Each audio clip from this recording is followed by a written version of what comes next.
का जो अवसर दिया उसके लिए आपका धन्यवाद। इस बजट सेशन में राजस्थान के मुख्यमंत्री महोदय ने राज्य की व्यवस्था को सुदृढ़ बनाने के लिए और पुलिस को एक अच्छी कहीं न कहीं छोटी मोटी सौगात दी है। और राज्य में और देश में जो क्राइम बढ़ रहे हैं, विशेषकर जो साइबर क्राइम के लिए प्रत्येक जिले में जो व्यवस्था की है उसके लिए धन्यवाद देना चाहेंगे।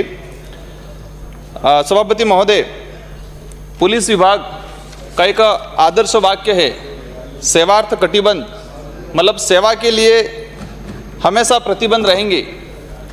और हर थाने में हर जगह एक लाइन लिखी होती है कि अपराधियों में डर, आम जन में विश्वास। अगर ये आदर्श वाक्य सही में डिपार्टमेंट के जो अधिकारी हैं, कर्मचारी हैं, अगर फॉलो करते तो राज्य में और देश में जो व्यवस्था बनी है, जो दिक्कतें आ रही है और कहीं न कहीं पुलिस पे जो अंगुलियां उठ रही है वो नहीं उठती। माननीय सभापति महोदय, मैंने एक बार एक कहानी पढ़ी थी। इस कहानी में लिखा गया था कि देश आज़ाद होने से पहले अंधा कानून हुआ करता था। उसमें लिखा गया था कि जो राजा हुआ करता था वो राजा सेनापति को कहता, मतलब दिन होता था, दिन में वो राजा सेनापति को कहता कि ये दिन नहीं ये रात है, तो वो सेनापति कहता कि यस सर ये दिन नहीं रात है। और वो सेनापति सारी सेना को कहता कि ये दिन नहीं ये रात है, तो सारी सेना भी ये कहती कि यस सर ये दिन नहीं ये रात है। तो कहीं न कहीं हमारे पुलिस विभाग में, इस आज़ाद भारत में भी ये शब्द आज भी कहीं न कहीं प्रचलन में है और ये होता है। ये कटु सत्य है, इसको स्वीकार करना पड़ेगा। विशेषकर पुलिस विभाग में ये चीज़ कहीं न कहीं देखने को मिलती है। माननीय सभापति महोदय, आदिवासी बाहुल्य क्षेत्र में कानून व्यवस्था को लेके आज़ाद भारत से पहले अंग्रेजों ने 1841 में भीलकोर बटालियन की स्थापना की। वो भीलकोर बटालियन की स्थापना इसलिए की कि अंग्रेजों ने उस इलाके में देखा कानून व्यवस्था बनाने के लिए, कहीं न कहीं कब्जा करने के लिए, या अंग्रेजी शासन व्यवस्था में कोई भी कार्य होता तो देखा गया कहीं न कहीं अवरोध आ रहा था। तो उन्होंने अपनी व्यवस्था लागू की, उन्हें सिपाही छोड़े, लेकिन आदिवासी इलाके में उनको सफलता नहीं मिली। तो उन्होंने 1841 के अंदर भीलकोर बटालियन की स्थापना की और वहाँ के जो भील लोग थे उन भीलों को 100% उस भीलकोर बटालियन में लिया गया और उनको विश्वास में लेके, आदिवासी समाज को, भील को विश्वास में लेके उस इलाके में कानून व्यवस्था स्थापित की गई।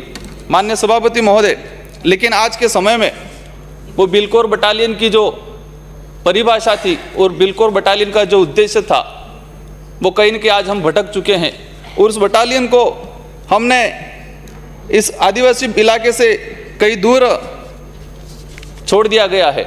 माननीय सभापति महोदय, पुलिस विभाग में कई कर्मचारी मानसिक तनाव में रहते हैं क्योंकि उनकी ड्यूटी 24 घंटा रहती है और जो वेतन मिलता है वो वेतन भी उनके लिए, उनके परिवार के लिए पर्याप्त नहीं होता है। अभी कुछ वृद्धि हुई है, उसके लिए धन्यवाद देना चाहेंगे, लेकिन फिर भी इतने से कहीं न कहीं उनकी जो मांग है वो पूरी नहीं हो पाएगी।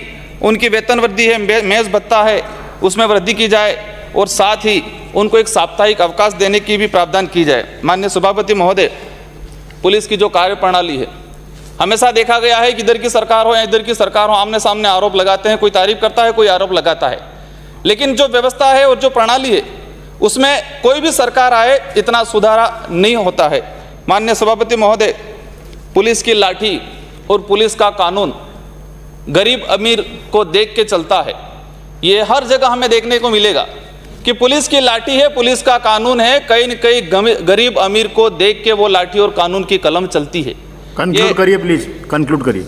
माननीय सभापति महोदय, हमारी पार्टी से हम 2 विधायक हैं और मुझे आज अवसर मिला है और हमें 10 मिनट और प्रधान की तरफ से भी मुकदमा दर्ज किया गया। लेकिन उस मुकदमे में यह होता है एक महिला प्रधान के साथ बदतमीजी होती है और महिला प्रधान ने जो मुकदमा किया उसमें एफआईआर देने की तैयारी कर ली है और उसकी तरफ से महिला प्रधान पर राजकार्य की बाधा का मुकदमा दर्ज कर दिया गया है। माननीय सभापति महोदय, दूसरी ओर 2 अप्रैल 2018 पूर्व में जो सरकार थी उस समय एट्रोसिटी को लेकर पूरे देश में, पूरे राज्य में आंदोलन हुए और हमारे आसपुर, डूंगरपुर जिले के आसपुर थाने के सामने, थाने के जस्ट सामने घटना होती है। पुलिस प्रशासन की मौजूदगी में वीडियो वायरल होते हैं, तलवार लेके लोग खड़े रहते हैं और एसटी एससी के लोगों पे अत्याचार होता है, उनकी अंगुलियां हाथ पैर काट दिए जाते हैं। लेकिन आज तक उस मुकदमे में अभी तक किसी प्रकार की कोई कार्रवाई नहीं हुई। भले उधर की सरकार थी, आज इधर की सरकार आ गई, लेकिन उस मुकदमे में आज 2-3 साल होने आ गए, लेकिन किसी प्रकार की कोई कार्रवाई नहीं हुई। माननीय सभापति महोदय, आज देश में हर जगह बजरी को लेके देखा जाए, भ्रष्टाचार को लेके देखा जाए तो कहीं न कहीं ये वारदातें बढ़ती जा रही है और उसी अनुरूप हमारे इलाके में आसपुर थाने के अंदर ही पुलिस बजरी का ट्रक लेके आ जाती है थाने के अंदर और थाने से कुछ लोग आते हैं, थाने के जितने कार्मिक थे, पुलिसकर्मी थे, उनको डरा धमका के थाने के अंदर से डंपर निकाल के लेके भाग जाते हैं। माननीय सभापति महोदय, 2 मिनट में समाप्त करिए। माननीय सभापति महोदय, मैंने शुरू ये भी किया है, हमारे इलाके में एक घटना हुई थी 2021 में डंपर व बाइक सवारों के साथ में, और इसमें बाइक सवार की मौके पे ही मौत हो गई थी। लोगों ने वहाँ पर माहौल खड़ा हो गया, मतलब थोड़ा एक भीड़ भाड़ हो गया और इसमें मुकदमा हो गया और उस मुकदमे में आज तक लोगों को डराया धमकाया जा रहा है। माननीय सभापति महोदय, एक दरियावत विधानसभा में दरियावत थाने की एक घटना थी। कोविड काल के अंदर कोविड का कैसा फायदा उठाया। कोविड काल में एक मर्डर होता है, सरदार पिता लाल सिंह जाति राजपूत, उस आदमी का मर्डर होता है और पुलिस उसको उठा के ले आती है और कहती है कोविड की वजह से मरा, और उसका पुलिस ही दाह संस्कार कर देती है, परिवार तक कोई जानकारी ही नहीं। और न तो इसकी कोविड की रिपोर्ट आई थी, न इसने रिपोर्ट कराई थी, न पॉजिटिव नेगेटिव कोई रिपोर्ट आई थी, लेकिन इस मामले में कहीं न कहीं एक मर्डर है आसपुर थाने, दरियावत थाने के अंदर हुआ था, सरदार पिता लाल सिंह, उसकी जांच कराई जाए। माननीय सभापति महोदय, हमारे दंबोला थाना क्षेत्र के अंतर्गत अभी कई सदस्यों ने भी मांग उठाई थी एफएसएल रिपोर्ट को लेके। हमारे फरवरी 2021 में एक बसंत कहुगा डामोर, उस व्यक्ति की मौत होती है और उस व्यक्ति की मौत होने के बाद अभी तक कि कह रहे हैं कि ये आदमी वही था कि नहीं था, एफएसएल रिपोर्ट आएगी, आज तक एफएसएल रिपोर्ट नहीं आई है और उस उस व्यक्ति के परिजन आज तक उसका अंतिम जो क्रियाक्रम होता है वो क्रियाक्रम भी नहीं कर पाए हैं। माननीय सभापति महोदय, ऐसी विसंगतियों को दूर किया जाए। माननीय सभापति महोदय, अभी हमारे पुलिस डिपार्टमेंट को सुदृढ़ करने के लिए एक पुलिस मित्र और सीएलजी का विशेष करके गठन होता है।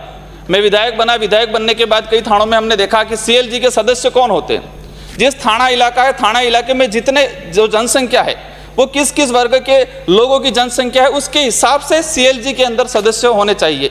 मैंने देखा, पूछा कितने सदस्य हैं, एक व्यक्ति ऐसा मिला। समाप्त करिए। माननीय सभापति महोदय, मेरा समय शायद पूरा नहीं हुआ, मुझे 10 मिनट मिले गए हैं।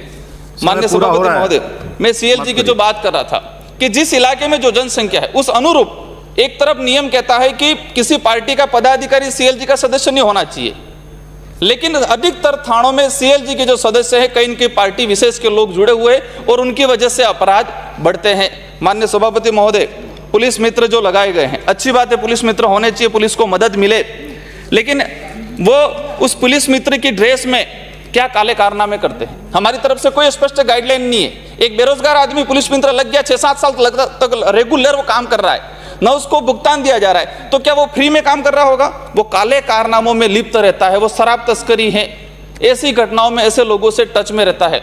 माननीय सभापति महोदय, हमारे राज्य में, हमारे इलाके में भी देखा गया है कि भ्रष्टाचार का मामला हो, एसीबी का या फिर जिला स्पेशल टीम होती है, तो जो अपराध प्रवृत्ति के लोग होते हैं, विशेषकर ये भ्रष्टाचार के अधिकारी जो लोग होते हैं, चंद्रभान सिंह आ गया। माननीय सभापति महोदय, हमें मेरे 1 मिनट का रहा है, मैं समाप्त करूंगा। माननीय सभापति महोदय, ये अनुसूचित क्षेत्र में जो पुलिस भर्तियां की जा रही है, उस पुलिस भर्तियों में कहीं न कहीं आदिवासी बाहुल्य क्षेत्र के जो लोग हैं, एसटी के जो लोग हैं, उनके साथ अन्याय किया जाता है। मैं एक भर्ती का हवाला देना चाहूँगा। 2019 में जो भर्ती हुई थी उसमें 197 पद कुल थे, उसमें से 158 पद अनारक्षित पद थे। उस अनारक्षित पदों पे एक भी रिजर्व कैटेगरी का व्यक्ति नहीं लिया गया। 2013 से अब तक कई भर्तियां हुई, इस कई भर्तियों में अनारक्षित सीटों पे रिजर्व Thank you. कैटेगरी के बच्चे को श्री नहीं लिया चंद्रभान जाता सिंह है। आके। ये कई बार देखा गया है, ये हमेशा अन्याय हुआ उस इलाके के साथ, भले माननीय उधर की सभापति सरकार रही हो महोदय। इधर की सरकार रही हो। माननीय सभापति महोदय, आपने मेरे जो राजकुमार जी। वक्तव्य कुछ बिंदु रह गए थे, लेकिन मैं चाहूंगा कि मैं टेबल कर प्लीज दूंगा। बैठिए। और आदिवासी इलाके में एक दहेज को लेके, दहेज वाली प्रथा नहीं होती है, इसके बावजूद भी राजकुमार दहेज में जी, जो बहुत बहुत मुकदमे धन्यवाद। दर्ज होते हैं। आपस में बात नहीं करें माननीय आप। सभापति आप बोलिए। महोदय, आप बोलिए। ये वर्तमान में कागरी डूंगरी घटना हुई थी, उस घटना के अंदर हो जो गया आपका आदिवासी समाज में Thank you. डर पैदा किया हो जा गया। रहा है, वो कहीं न कहीं गलत अभी है। अंकित नहीं हो हम रहा है। सरकार से बैठिए आपके आप। माध्यम से चाहेंगे कि इस घटनाक्रम में माननीय सरकार सभापति राहत महोदय, प्रदान करे और आदिवासी मुझे आप मांग अत्याचार संख्या- हो रहा है, उस अत्याचार को रोका जाए।